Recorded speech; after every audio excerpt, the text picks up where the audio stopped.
Welcome to News Nexus, your destination for deep insights into global finance, technology, and the future of money. Today, we're exploring one of the most disruptive ideas of the 21st century. Can Bitcoin replace banks forever?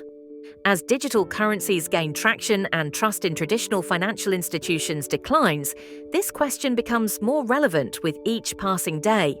Let's dive into how Bitcoin works, why it poses a real challenge to banks, and whether we're heading toward a decentralized financial future. To understand Bitcoin's potential, we must first understand what it actually is. Bitcoin is a digital currency, created in 2009 by the pseudonymous figure Satoshi Nakamoto. Unlike traditional money issued by governments and managed by central banks, Bitcoin operates without any central authority. It runs on a decentralized ledger called the blockchain, a tamper-proof public database distributed across thousands of computers worldwide. There are no bank accounts, no intermediaries, and no paperwork. Anyone with an internet connection can send and receive Bitcoin. Transactions are verified by a decentralized network of miners and permanently recorded on the blockchain. Most importantly, Bitcoin has a fixed supply. Only 21 million Bitcoins will ever exist, making it immune to inflation and monetary manipulation. This radically changes the financial landscape. Now, let's examine how traditional banks work. Banks serve as trusted intermediaries. When you deposit money, you're essentially lending it to the bank. In turn, they lend it out, charge interest, and profit from the difference. Banks also facilitate payments, offer loans, issue credit cards, and manage savings. They provide convenience and security, but not without limitations. First, banks are centralized. If a bank collapses or a country faces financial turmoil, your money could be frozen or lost. Second, banking services are not universally accessible. Over 1 billion adults around the world still lack access to basic banking. Third, banks often charge high fees, and cross-border transactions can be slow and expensive. Bitcoin directly challenges these limitations. With Bitcoin, you are your own bank. You store funds in a digital wallet. There are no account minimums, no business hours, and no third-party approvals. Transactions can be completed within minutes, anywhere in the world, at any time. While banks can devalue your savings by printing more money, Bitcoin's fixed supply preserves its purchasing power. No central authority controls the network. Instead, rules are enforced by code and global consensus. Let's look at some real-world use cases where Bitcoin is already replacing traditional banking functions. One of the biggest is cross-border payments. Millions of people around the world send money home to their families.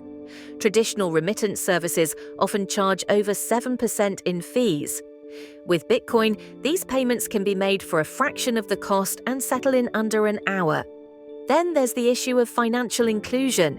In regions like Sub-Saharan Africa, Southeast Asia, and Latin America, banking infrastructure is limited, but mobile phones are everywhere.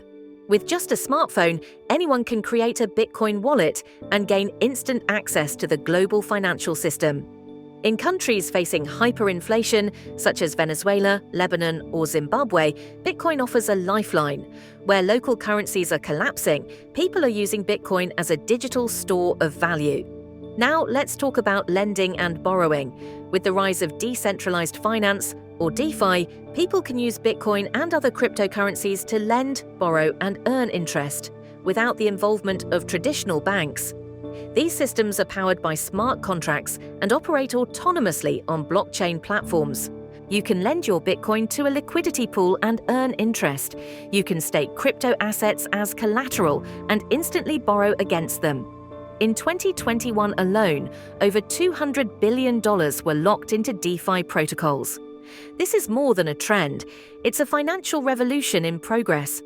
However, Bitcoin is not without challenges. Several obstacles must be overcome before it can fully replace banks. The first is scalability. Bitcoin's network can currently process around 7 transactions per second. By contrast, Visa handles thousands. Solutions like the Lightning Network are being developed to address this, but widespread adoption remains limited. The second challenge is volatility. Bitcoin's price can fluctuate dramatically, making it difficult to use for everyday purchases. Stablecoins and other crypto assets aim to solve this, but many of them are centralized and don't share Bitcoin's core principles. Third, we have regulation. Governments remain cautious and sometimes hostile toward Bitcoin. Some, like China, have banned it outright. Others, like the United States and European Union, are crafting complex regulations to control its use. Fourth, there's the issue of usability. Managing private keys, dealing with wallet security, and understanding transaction fees are daunting for the average person. For Bitcoin to become a true replacement for banks, it must become far easier and safer for everyday use. Despite these barriers, traditional banks are beginning to evolve. Some are now offering crypto custody services, allowing customers to hold Bitcoin within traditional accounts. Others are integrating blockchain technology into their infrastructure or investing in crypto startups. Governments are also entering the arena with central bank digital currencies, or CBDCs. These are digital versions of national currencies designed to offer the convenience of crypto with the oversight of central banks. But CBDCs are not decentralized. They don't offer the privacy, autonomy, or limited supply of Bitcoin. In essence, they're still controlled by the very institutions Bitcoin aims to replace. What we are witnessing is not an immediate collapse of the banking system, but a slow convergence of old and new. Bitcoin is forcing the banking industry to adapt by increasing transparency, reducing fees, and rethinking how financial services are delivered. Some banks will survive this transition, others won't. In the future, we may live in a hybrid financial world where people can choose between centralized banks and decentralized alternatives. Just as the internet didn't eliminate traditional media overnight, Bitcoin may not destroy banks entirely, but it is transforming how we interact with money. So, will Bitcoin replace banks forever? In many places, and for many people, it already has. And the momentum is only growing. The power to control your own money no longer rests in vaults or boardrooms.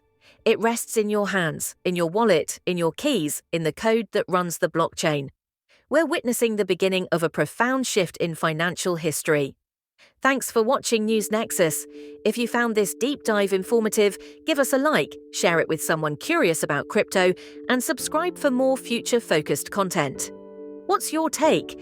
Will Bitcoin replace banks in our lifetime, or will the old system evolve and survive? Let us know in the comments below. Until next time, stay curious and stay informed.